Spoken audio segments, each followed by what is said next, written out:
This is Tigrai TV English service. I'm Sablor Klama and I'm here with the news for the hour.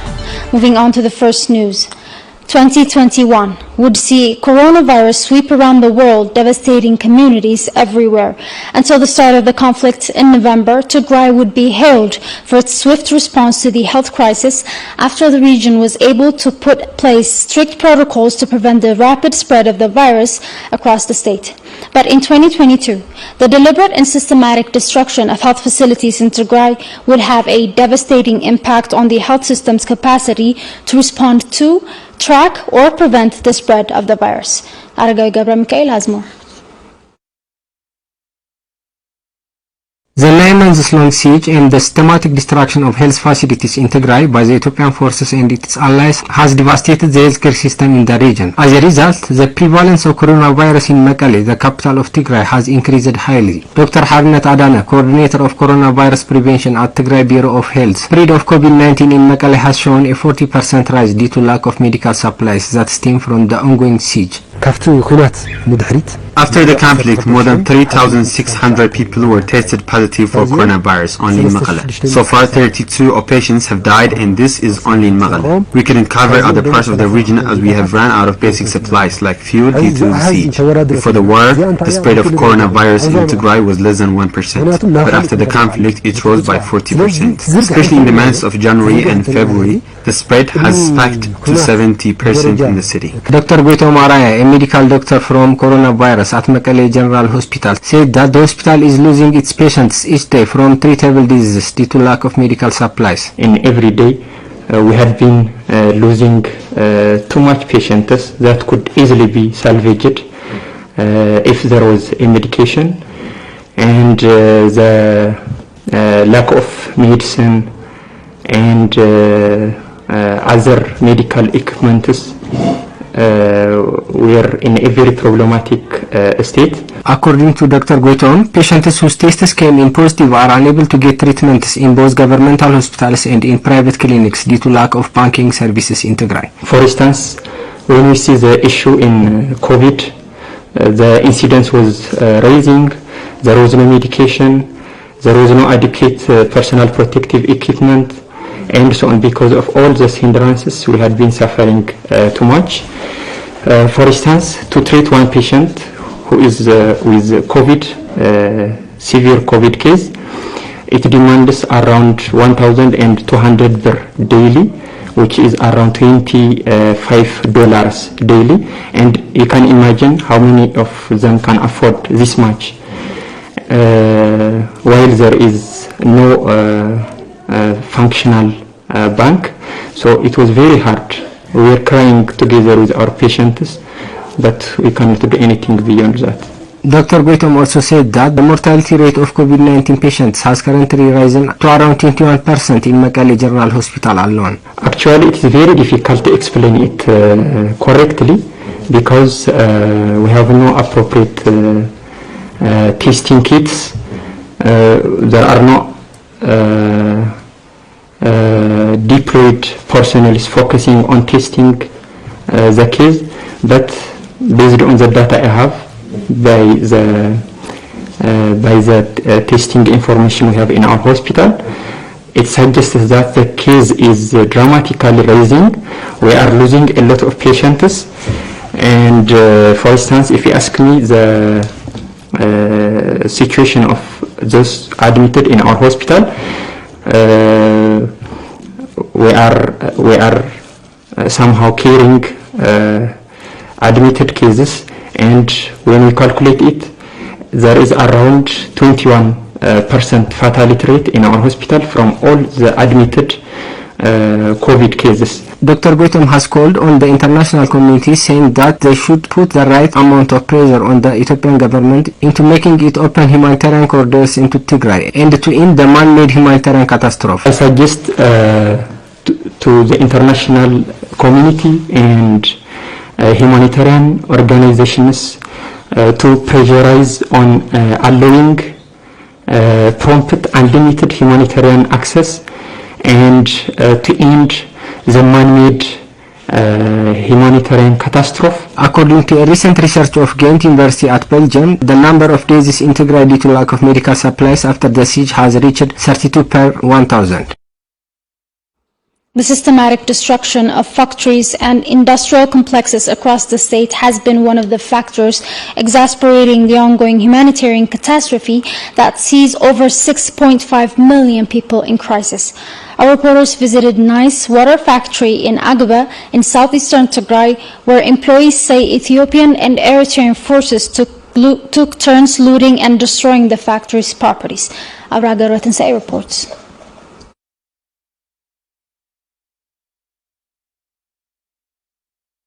Nice Natural Spring Water Factory is based in Agbe in southeastern Tigray. The factory is owned by war veterans and had created an employment opportunity for over 100 individuals. That's until the start of the conflict in November of 2020, when soldiers from Ethiopia's National Defense Forces looted and destroyed the factory's equipments. Mehreta Gomai, manager at the factory, says the factory's profit went to Tigray War Veterans Association to support veterans and their family members. طبعا مجمرة وسمعتهم صريحنا إثيوبيا سراويت مالتي أو ورحي حدار. First come the Eritrean troops who looted the factory at a military camp for a long time. But it was the Eritrean troops who looted the machinery in February of 2020. They took spare parts of motor compressor, circuit boards, control board, bulbs and timers. They damaged and ruined what they couldn't take. They took motor pumps, the heart of water factory.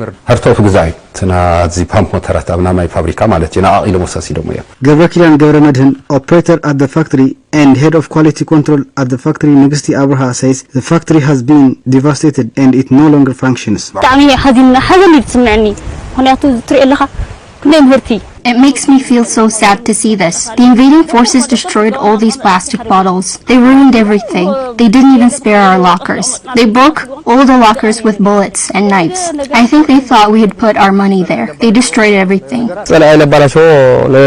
You can see, they have destroyed almost everything in the factory. They drove over the plastic bottles and ruined everything. And you have to understand that we had cleaned much of the factory during the rainy season.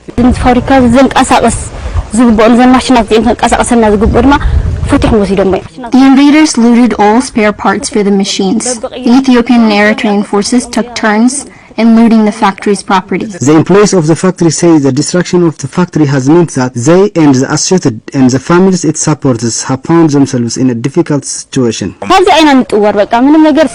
This was my only source of income, and now I have nothing because enemy troops have destroyed everything. We're able to feed our children, support our parents, and other that needed support with income we received from this factory, but now we have nothing.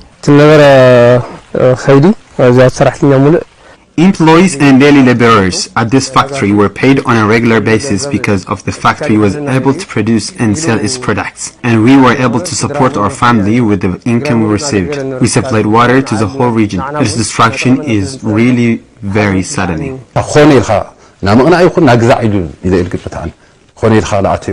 The destruction of this factory was deliberate on the side of the invaders. This factory belongs to wounded patriots who participated in the 17-year armed struggle to ally the democratic country but refused to be economically dependent. It was built because the veterans wanted to be self-reliant and contribute to their community. The systematic destruction of factories across the state has further exacerbated the humanitarian catastrophe in Tigray that has seen over 6.5 million people in dire need of humanitarian assistance.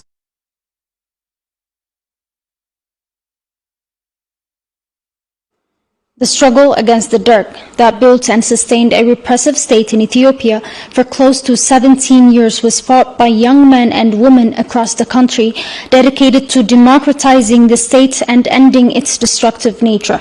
These freedom fighters that believed in the nation and recognized their responsibility in its journey towards stability and democratization have unfortunately been victims of some atrocious crimes committed on Tigrayans by foreign forces. Sarun Tsagay has the details.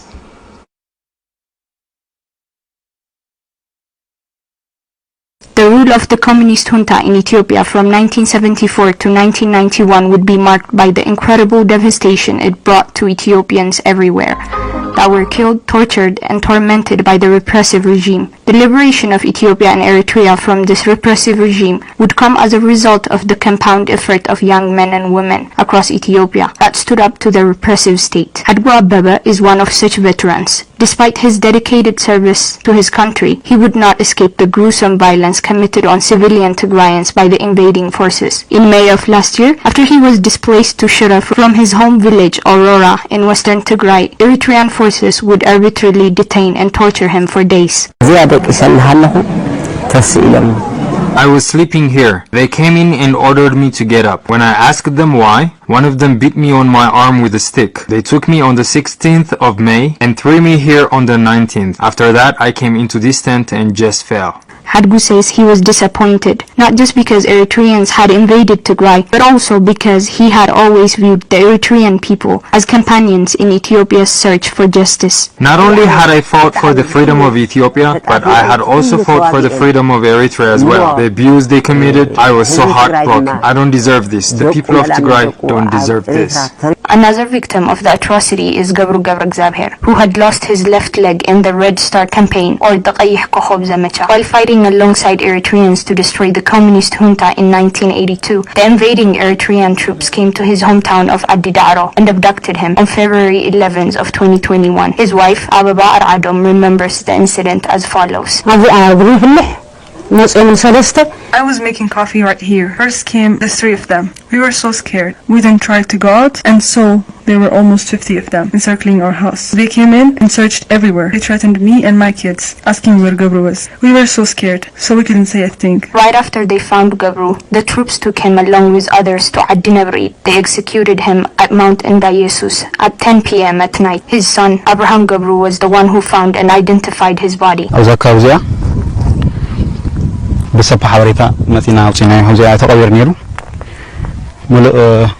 People told me to search around this area. I found his body right here buried. It was easy for me to identify him through his clothes, the leg he lost and the pin he used to fasten the garment below his left leg. Across the state, Tigrayan veterans that have fought fearlessly for progress and development have been killed, their wells destroyed and their contributions disregarded, leaving many to wonder how and if this nation could start to rebuild again.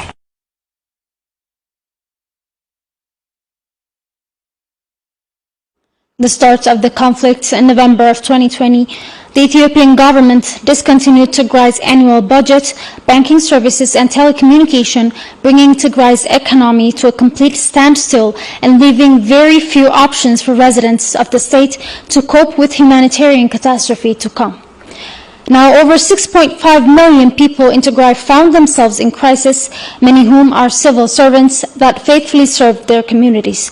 Our reporters went to Adda Guddam in southeastern Tigray, where they met Atakhilti Haila, a school teacher who has no salary or any access to savings for months now. Our reporter Haila Gabru has more. The start of the conflict in November of 2020, the Ethiopian government had discontinued Tigray's annual budget, banking services and telecommunication, bringing Tigray's economy to a complete standstill and leaving very few options to cope with the humanitarian catastrophe to come. Atakhilti Haila is a school teacher in Adda Guddam in southern eastern Tigray. Atakhilti has not had a salary or any access to his savings for months now. I depend on my monthly salary for my income before the start of the siege. My family too depends on my income. But now we don't have a salary. I have become bedridden. I am depressed and hungry. Atakhilti's salary is to go to support, amongst others, his mother Afra Gabramariam. Afra says she used to depend on her pension and the support of her son. But she says this is no longer possible since the start of the conflict in 2020, but has discontinued both her son's salary and her pension. We've stopped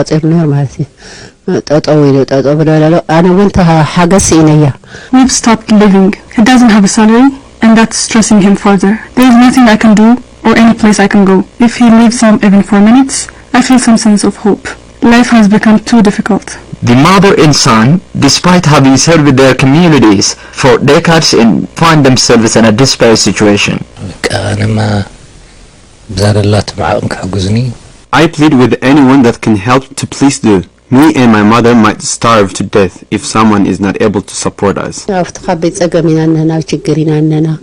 in a desperate situation. Life is endurable now. A 9-month-long siege on the region that has included both a blockade on all humanitarian aid and medical supplies has meant that very little hope of help coming anytime soon. Meanwhile, Tigrayans continue to hope that the world is coming.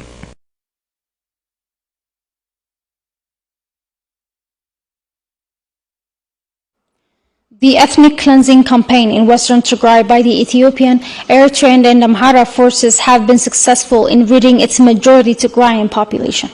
More than 1.2 million people were internally displaced and at least 60,000 people have fled to Sudan while many passed in the process. Our reporter spoke to children displaced from western Tigray and they described the horrific events that forced them to flee their homes, giving us just a glance of the horrors they've witnessed and the scars they will be forced to carry with them. We have a report.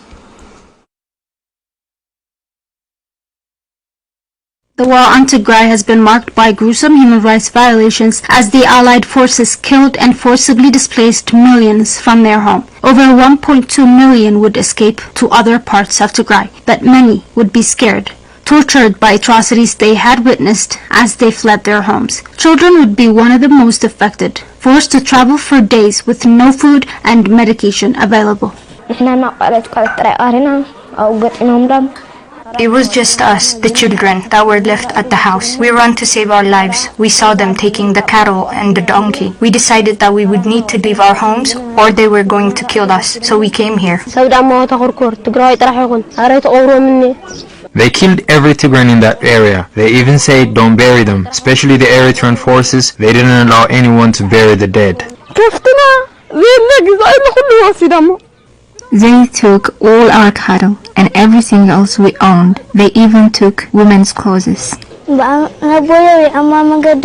They executed my father along with many others on the street. They just shoot at people. We found so many dead there. They keep people, and if they find you selling something, they snatch it from you. They also beat people and say, these Tigrayans. The children say death and destruction would become the norm as these children attempted to leave their homes in search of food and security. Many people died around Takaza River. There were also many that died from hunger and disease. We witnessed people being killed and saw many corpses on the streets and buried when we were coming here. Then we had to walk through the wilderness because we were scared. We saw many people killed and dumped into Takaza. We walked through several battlefields to get here. We saw horrific atrocity. But even after these children were to escape from Amhara forces and the Fano, they would be met with similar troubles in IDP camps that had no means to care for them.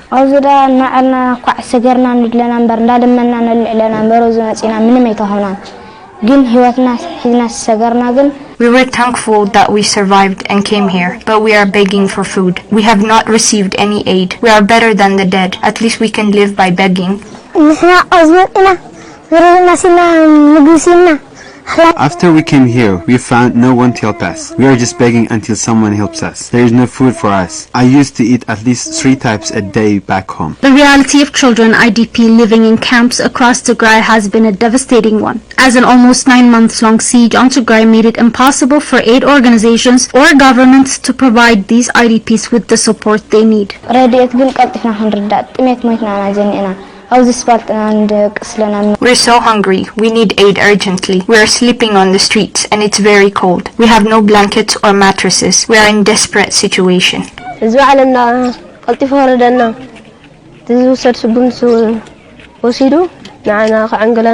want people of the world to help us now and do what it takes to save our lives. We also want to return home.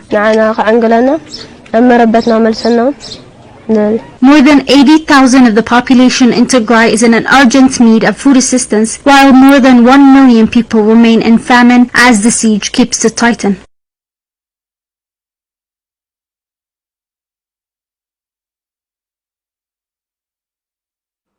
The 8-month-long occupation of Tigray has seen unspeakable horrors ranging from rape to indiscriminate killing of innocent civilians.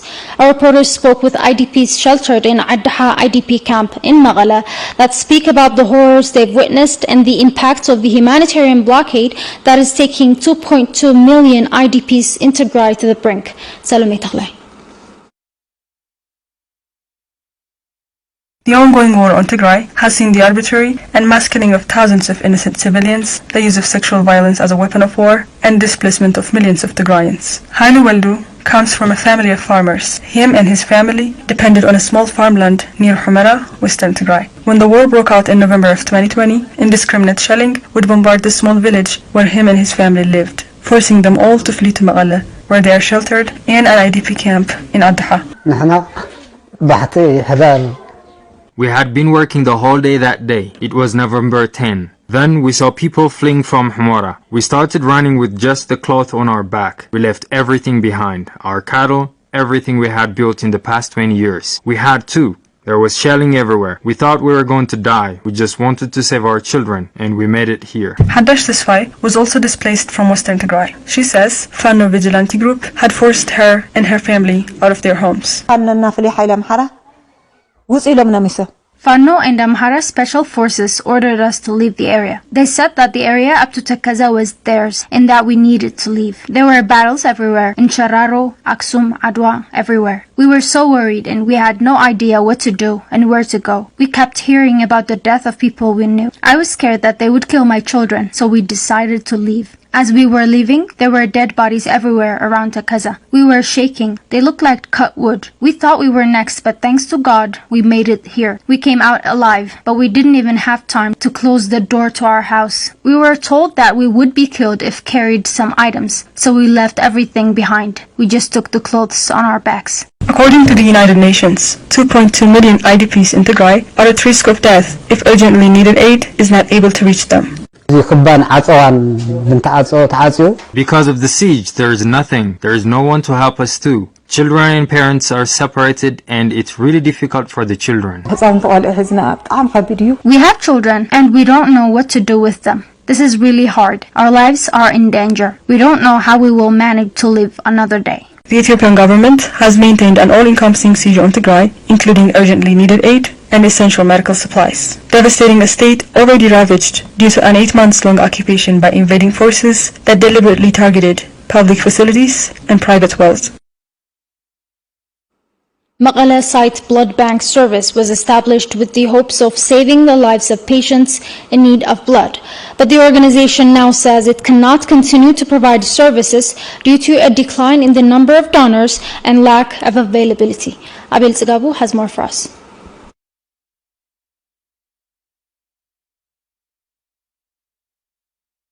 Magala Site Blood Bank Service was established hoping to save the lives of patients suffering from blood loss and other types of diagnoses that require blood donations. The site that has efficiently been giving blood bank services to patients in the city for years has now become inactive since the number of donors declined greatly and the shortage of fuel in the region has made it impossible to provide portable services. Samson Imane, head for Magala Site Blood Bank Services, says that the site has underachieved all its objectives because of the conflict in Tigray and the siege that has been imposed for the last 9 months. In the first semester of the year, there were huge number of individuals and those dedicated for the cause who are participating in the blood donation. However, now the number of donors has declined as the siege tightens and the overall situations of the crisis exacerbated. The head also added that the site has deficit of equipments that has made providing services very difficult. We have thought of completing blood from donors outside of Magala. However, there is a shortage of fuel. Only one of our vehicles is currently functional and at a service. We are just trying to continue giving services regardless of all those problems. Because we know there is a lot of patients suffering from chronic illness who are expecting from us.